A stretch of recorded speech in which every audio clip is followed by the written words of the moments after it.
John Ralston Saul, who's president of the PEM International. Well, as you know, there's a handful of independent writers here, and you may have noticed gathering in dark corners, glancing up at most of you, wondering what it was that you were thinking of doing with us. And Antonio Scarmata gave a bit of the reaction of the independent writers to that question of what you're thinking about doing with us. The truth is, as a number of the writers said in these sessions, we find our way. The only question is whether the technology is going to help us or get in our way. Monsieur Diop a parlé de la grande différence d'accessibilité d'une région à l'autre. Peut-être ça peut aider la technologie à faire sauter une génération de technologie, but what does that mean if there is no tradition of reading established in those communities, in those areas? A lot of people talked about the danger of mistaking an OECD, urban, Western, English view of how technology will work for how it will really work in a large part of the world. They also worried about confusing the ability of writers and readers to enjoy the complexity of literature, intellectualism and journalism, and enjoying the multiplicity of tools, to confuse that with technical obsessions. Most technology comes and goes. It's been coming and going faster and faster. Technical ideologues and corporations and technocrats want measurables, and they want quick choices. The reality is that already an enormous amount of money has been wasted in libraries and schools, putting in systems which are already obsolete, and there's push for more and more of these systems at the expense of books. We don't know whether e-books will even be relevant in 5 years, because we're inventing stuff so fast that we have absolutely no idea. The technologies are disappearing with a rapidity which is even faster than the rate at which they're being invented, if one could say that. The corporations are talking about guaranteeing 70 years of deliverability. I have no idea what that, and none of the members of these groups had any idea of what that guarantee is based on, since corporations, generally speaking, don't last 70 years. They're lucky to last a few years in the high-tech area.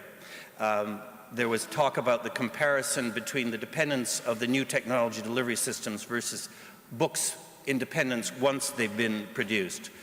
Technologies come and go, and they don't even know who Michelangelo is. That's an English poetry joke. I don't know how it translates.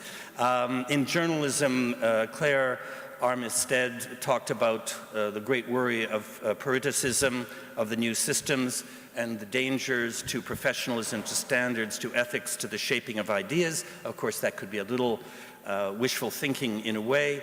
After all, these new unstructured new technologies can overthrow sclerotic ideas, as they did in Tunisia and Egypt. But on the other hand, we all noticed that there has been a parallel rise of very ugly populism in the last 20 years, in large part thanks to these new technologies of communications.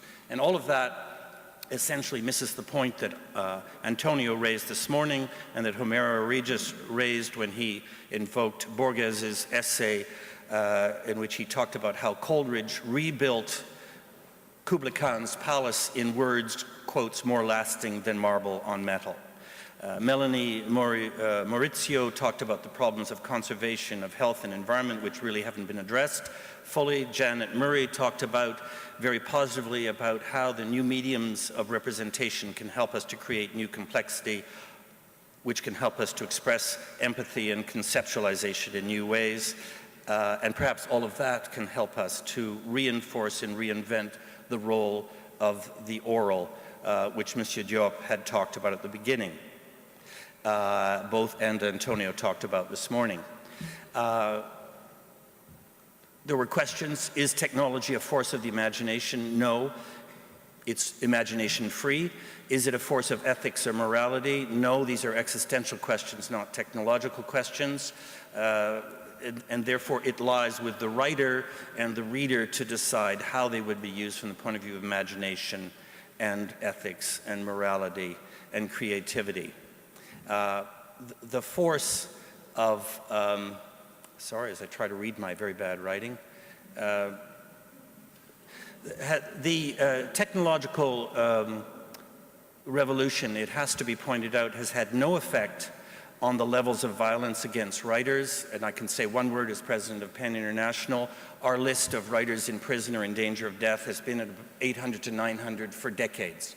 It hasn't gone down, and it has, if anything, a tendency to go up, as does the ability of governments to get at writers. There's an unprecedented use of new means of communication to interfere in private lives, for surveillance, control, and to finding where writers are and what they're doing. So that's a race between freedom of expression using the new technology and control of freedom of expression against new technology.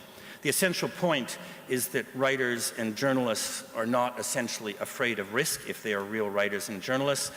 When an artist sees a new metal ally come along, they grab hold of it and they use it if it's useful. The same thing with new technologies. If we writers see a new technology and we think we can use it, we'll use it. We'll do whatever we want with it, and we'll throw it away when we want to throw it away.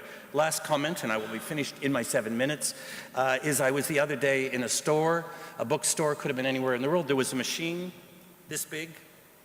I went in, I wanted to give a present of Zola's L'Argent, the greatest book ever written on capitalism gone wrong. It hasn't been in print for a very long time in English. I went in and said, "You don't have this, but I want it." And they said, "No problem." This was a very interesting thing when you're thinking about ebooks. No problem. They looked, there it was on their list. They pushed a button. 5 minutes later, this box printed out a hard copy of L'Argent. $18, 5 minutes, coffee and cookies, society and pleasure, no isolation, no stuck in an apartment looking at a screen. I gave it to my friend, they read it on the airplane. So you have absolutely no idea whether the ebook is going to be the thing or that box or something else that hasn't even been thought of. Thank you very much. 6 seconds to go.